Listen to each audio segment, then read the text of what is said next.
आइए आइए, गर्मा गर्म कड़क चाय पीजिए।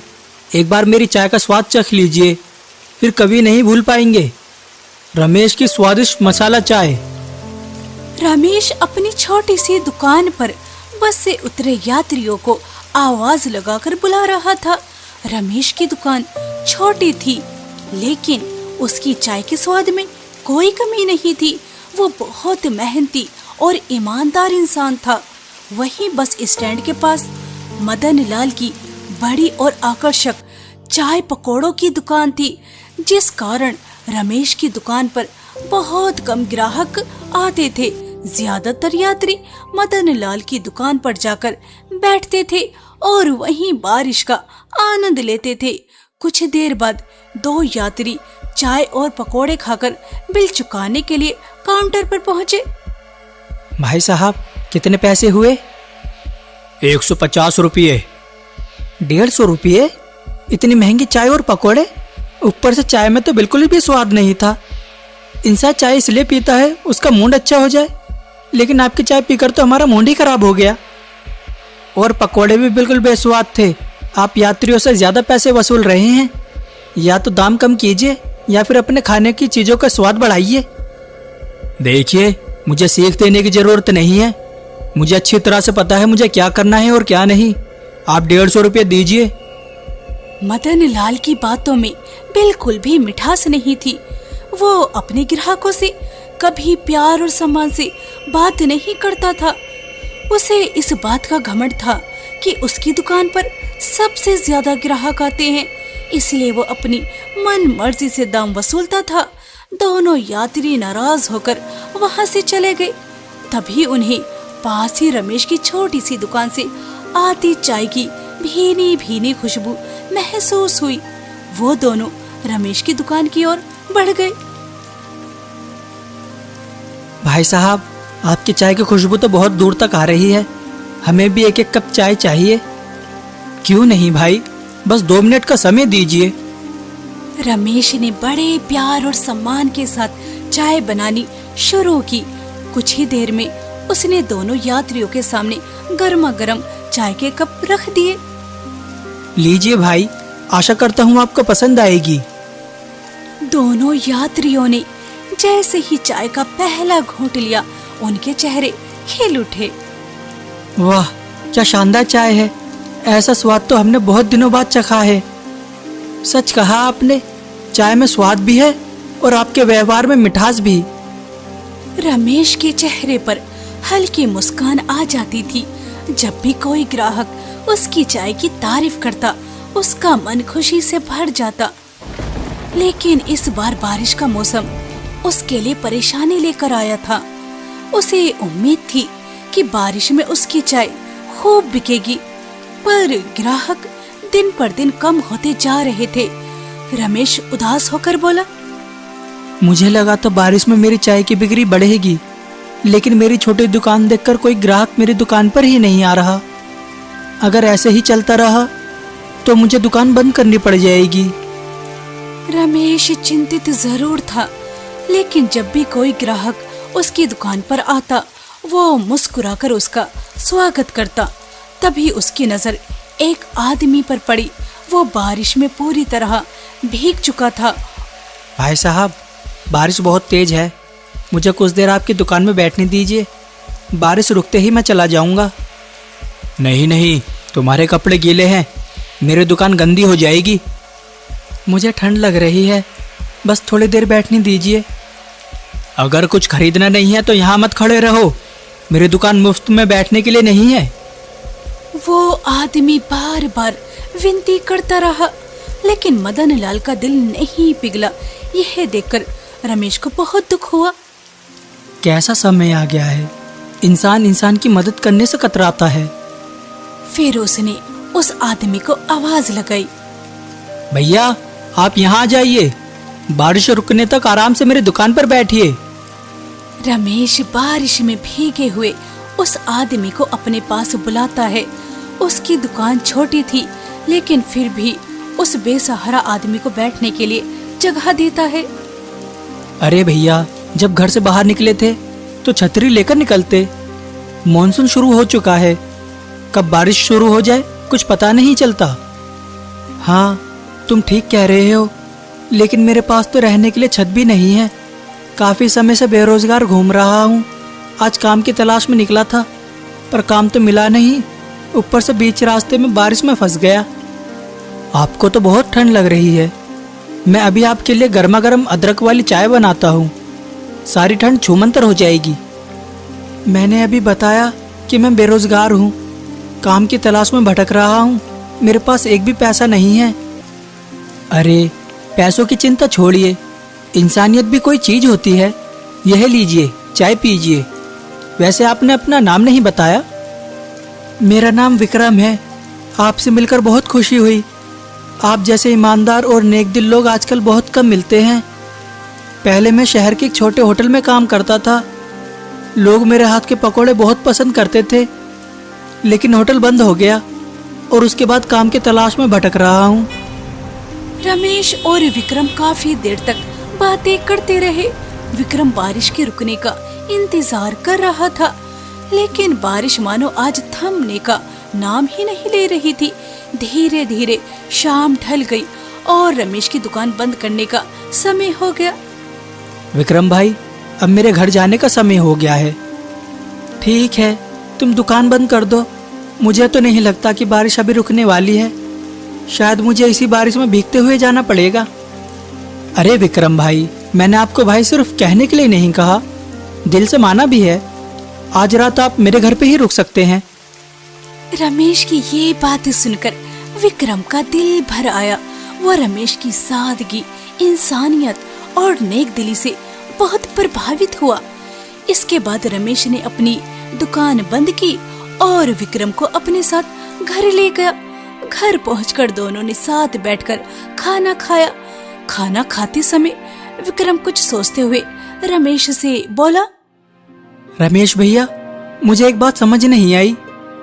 कौन सी बात समझ नहीं आई विक्रम भाई? आप अपनी दुकान पर सिर्फ चाय बेचते हैं, आपको चाय के साथ गर्मा गर्म चटपटे पकोड़े भी बेचने चाहिए। आपकी चाय इतनी स्वादिष्ट है कि उसके साथ पकोड़े भी मिले तो आपकी आमदनी कई गुना बढ़ सकती है। विक्रम भाई, आपकी बात तो सही है, लेकिन मेरे घर के हालात भी तो आप जानते हैं। पकोड़े बनाने के लिए बेसन, मसाले, आलू प्याज और दूसरे सामान की जरूरत पड़ेगी। यह सब लाने के लिए पैसे कहाँ से आएंगे? एक बार हिम्मत करके देखिए, सब इंतजाम हो जाएगा। बारिश का मौसम है। मैंने देखा है कि लोग मदन लाल के पकोड़े बड़े चाव से खाते हैं, जबकि उनकी खुशबू से ही पता चल जाता है कि स्वाद खास नहीं होगा। ठीक है, मैं कोशिश करता हूँ। मुखिया जी से कुछ पैसे उधार ले लूंगा, लेकिन इसमें तुम्हें मेरा साथ देना होगा। अरे, यह भी कोई पूछने की बात है? एक बेरोजगार आदमी को इससे बड़ी खुशी और क्या मिलेगी? विक्रम की बात सुनकर रमेश हल्के से मुस्कुरा दिया। अगली सुबह विक्रम के लिए नई उम्मीद लेकर आई। दुकान खोलने से पहले रमेश गांव के मुखिया के घर पहुंचा। अरे रमेश, सुबह सुबह कैसे आना हुआ? मुखिया जी, मुझे कुछ पैसों की जरूरत है। अगर आप थोड़े पैसे उधार दे दें तो आपका बहुत उपकार होगा। क्यों नहीं, मैं तुम्हें पैसे दे सकता हूँ, लेकिन मेरी एक शर्त है। मैं ज्यादा समय के लिए उधार नहीं देता। मुखिया जी, मुझे सिर्फ 1 महीने का समय दे दीजिए। ठीक है, मैं तुम्हें 1 महीने के लिए उधार दे देता हूँ। मुखिया ने रमेश को पैसे दे दिए। पैसे लेकर रमेश आलू, प्याज, हरा धनिया, हरी मिर्च और जरूरी सामान खरीदने लगे। सामान खरीदते समय सब्जी वाले ने मुस्कुराते हुए पूछा, क्या बात है रमेश भैया, आज तो बहुत सारा सामान खरीद रहे हो। कोई बड़ी दावत का इंतजाम है क्या? नहीं भाई, मैंने नया काम शुरू किया है। अब चाय के साथ पकोड़े भी बेचूंगा। कभी समय मिले तो खाने जरूर आना। रमेश सारा सामान लेकर घर पहुंचा। घर पहुंचकर उसने देखा कि विक्रम बड़े मन से पकोड़ों के लिए मसाले तैयार कर रहा है। अरे भाई, यह तुम क्या कर रहे हो? मैंने बताया तो था कि बनिया हरि प्रकाश के पास सभी तरह के मसाले मिलते हैं। मदन लाल भी वहीं से मसाले खरीदता है। दुकान के मसालों और हाथ से बने मसालों में जमीन आसमान का फर्क होता है। हाँ भाई, यह बात तो बिल्कुल सही कही। मेरी चाय में भी स्वाद इसीलिए ज्यादा आता है क्योंकि मैं उसमें अपने हाथ का बनाया मसाला डालता हूँ। कुछ देर तक विक्रम अपने हाथों से खास मसाला तैयार करता रहा। जब सारी सामग्री तैयार हो गई तो वो और रमेश सामान लेकर दुकान पर पहुंच गए। रमेश ने दुकान पर एक और अंगीठी रखी, उसके ऊपर कढ़ाई चढ़ाई और उसमें शुद्ध सरसों का तेल डाल दिया। उधर विक्रम ने आलू, प्याज, हरी मिर्च और हरा धनिया काटा। फिर पकोड़ों को और स्वादिष्ट बनाने के लिए अपना सीक्रेट मसाला भी मिला दिया। दूर खड़ा मदन लाल ये सब देख रहा था। अरे यह क्या हो रहा है? रमेश चाय वाला कब से चाय पकोड़े वाला बन गया? इसकी इतनी हिम्मत कैसे मेरी दुकान के बराबर में पकोड़े बेचे? ये देखकर मदन लाल गुस्से से तिलमिला उठा। वो अपनी दुकान से निकलकर रमेश की छोटी सी दुकान के पास पहुंचा। तुम ऐसा कैसे कर सकते हो? मेरे बराबर में चाय पकोड़ों की दुकान कैसे चला सकते हो? क्यों मदन भैया, मैं चाय के साथ पकोड़े क्यों नहीं बेच सकता? क्योंकि पकोड़े मैं बेचता हूँ। अगर तुम भी पकोड़े बेचने लगे तो मेरे ग्राहक कम हो जाएंगे और मैं ऐसा नहीं होने दूंगा। तुम सिर्फ चाय बेचो जैसे पहले बेचते थे। यह तो आप रमेश भाई को धमका रहे हैं। बारिश के मौसम में अगर वह चाय के साथ चटपटे पकोड़े बेच रहे हैं तो आपका क्या नुकसान है? और वैसे भी अगर ग्राहकों को आपके पकोड़े इतने पसंद हैं तो वह रमेश भाई के पास क्यों आएंगे? वह तो आपकी दुकान पर ही जाएंगे। हाँ मदन भैया, मैं किसी के ग्राहक तोड़ने के लिए अपनी दुकान नहीं बढ़ा रहा हूँ। मेरे दोस्त के पास कोई रोजगार नहीं है, उसे काम मिल जाएगा। ठीक है, तुम अपनी चाय पकोड़े की दुकान चलाओ। मैं भी देखता हूँ लोगों को तुम्हारा स्वाद कितना पसंद आता है। ये कहकर मदन लाल गुस्से में वहाँ से चला गया। रमेश और विक्रम ने उसकी बातों को ज्यादा महत्व नहीं दिया और अपने काम में लग गए। हल्की हल्की बारिश हो रही थी और मौसम बहुत सुहाना था। तभी एक बस स्टैंड पर आकर रुकी। यात्री कुछ देर आराम करने के लिए नीचे उतरे। कुछ ग्राहक मदन लाल की ओर चले गए, जबकि कुछ लोग ताजे पकोड़ों की खुशबू से आकर्षित होकर रमेश की दुकान के सामने रुक गए। कितनी अच्छी खुशबू आ रही है, चलो वहीं चलते हैं। रमेश की कड़क चाय और विक्रम के बनाए चटपटे पकोड़ों की खुशबू दूर दूर तक फैल गई थी। खुशबू से आकर्षित होकर लोग रमेश की छोटी सी दुकान की ओर आने लगे।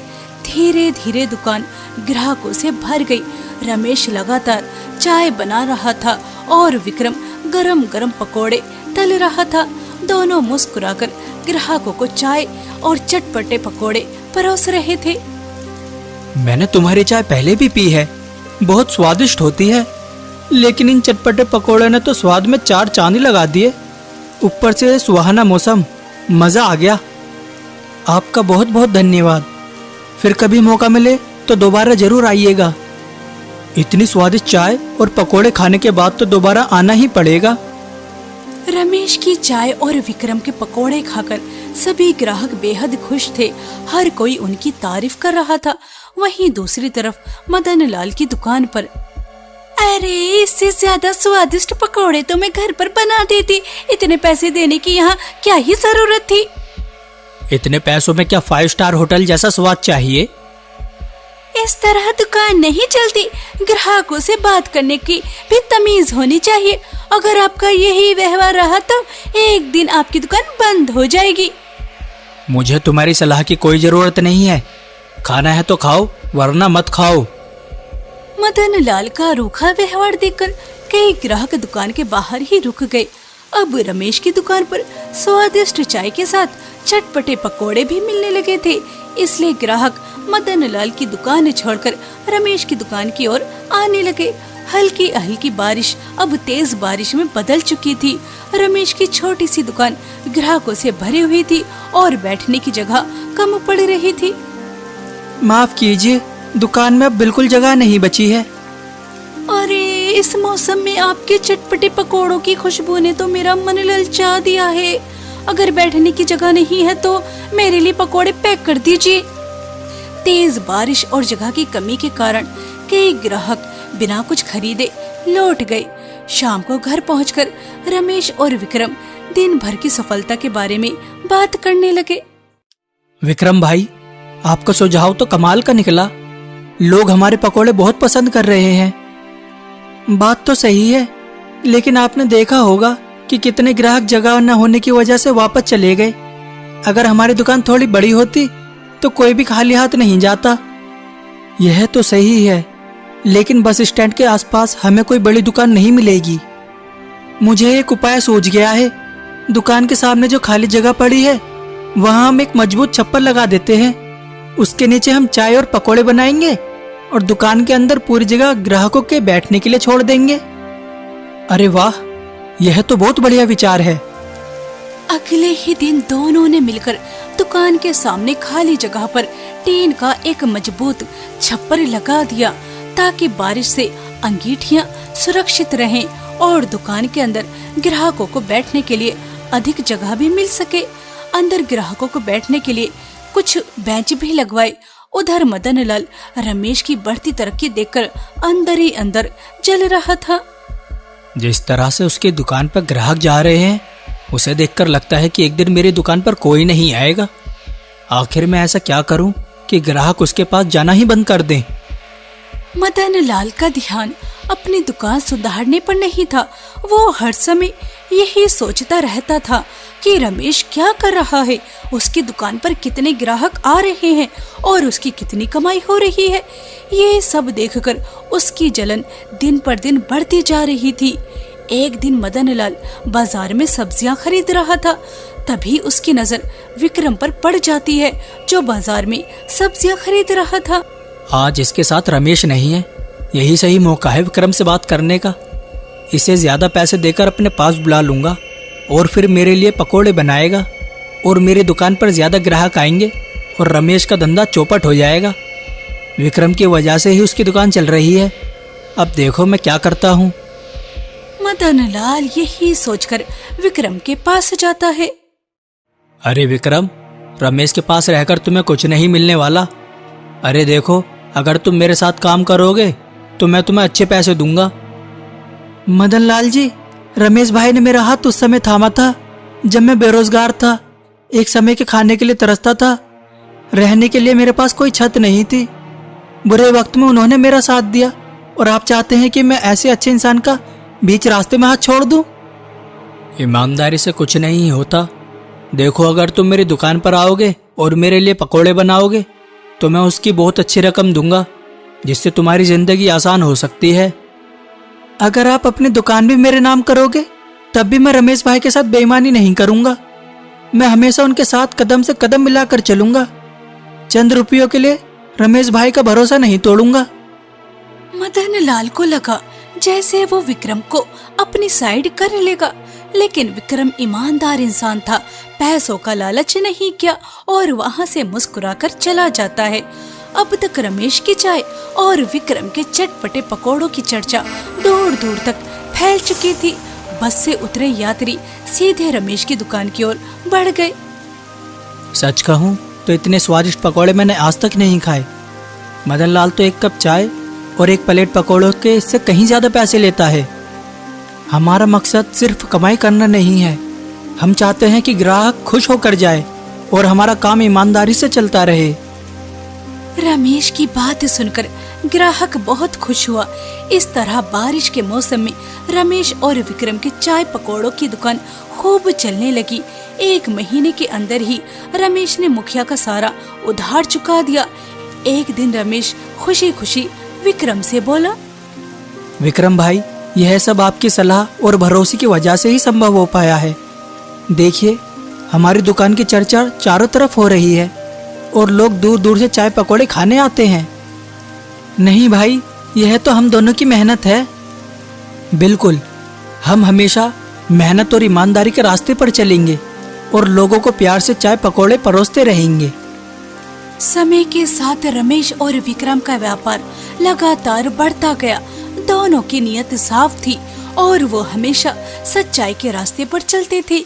लेकिन मदन लाल को उनकी सफलता बिल्कुल पसंद नहीं आ रही थी। एक दिन उसने अपने नौकर राजू को बुलाकर कहा, राजू, पता लगाओ कि रमेश और विक्रम की दुकान इतनी ज्यादा क्यों चल रही है। उनके पकोड़े आखिर इतने मशहूर कैसे हो गए। मदन लाल ने अपनी दुकान पर काम करने वाले राजू को रमेश और विक्रम के पीछे लगा दिया था, ताकि वो पता लगा सके कि उनकी चाय और चटपटे पकौड़ों में ऐसा क्या खास है जो लोगों को इतना पसंद आ रहा है। कुछ दिनों बाद राजू ने आकर सारी जानकारी मदन लाल को दे दी। मालिक, चाय और पकौड़ों का राज खास मसाला है। खास मसाला? वह तो मेरे पास ही होना चाहिए। मदन लाल को लगा कि ग्राहकों की भीड़ का राज सिर्फ वही मसाला है, लेकिन वो ये नहीं समझ पाया कि लोगों को स्वाद के साथ साथ अच्छा व्यवहार भी पसंद आता है। एक रात जब रमेश और विक्रम गहरी नींद में सो रहे थे, तब मदन लाल चुपके से उनके घर में घुस गया। वहाँ एक डिब्बे में चटपटे पकौड़ों का मसाला और दूसरे में चाय का मसाला रखा था। जैसे ही वो दोनों डिब्बे उठाकर बाहर जाने लगा, उसका पैर फिसल गया और वहीं जोर से गिर पड़ा। आवाज सुनकर रमेश और विक्रम की आंखें खुल गई। मदन भैया, आधी रात को आप हमारे घर में, और ये मसालों के डिब्बे आपके हाथ में क्यों हैं? तो तुम हमारे मसाले चुराने आए थे?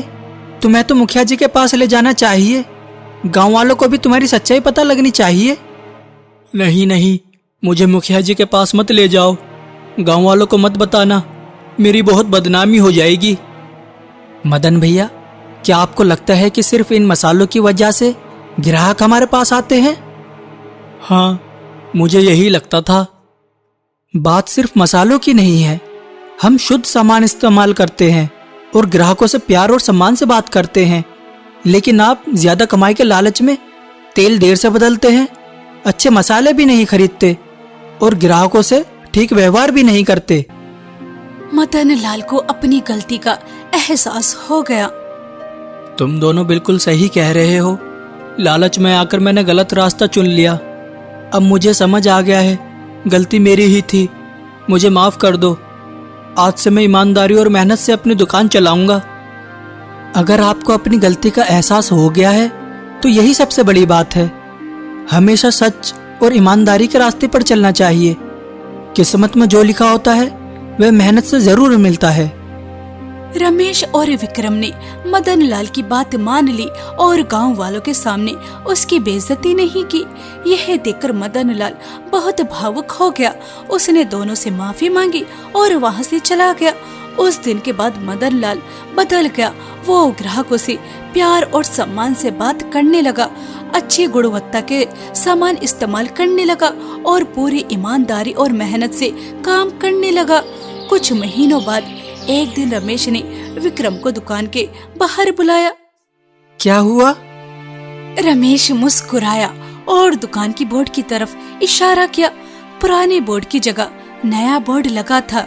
रमेश, विक्रम चाय और चटपटे पकौड़े। विक्रम की आंखें बाहर आईं। लेकिन ये दुकान तो तुम्हारी है।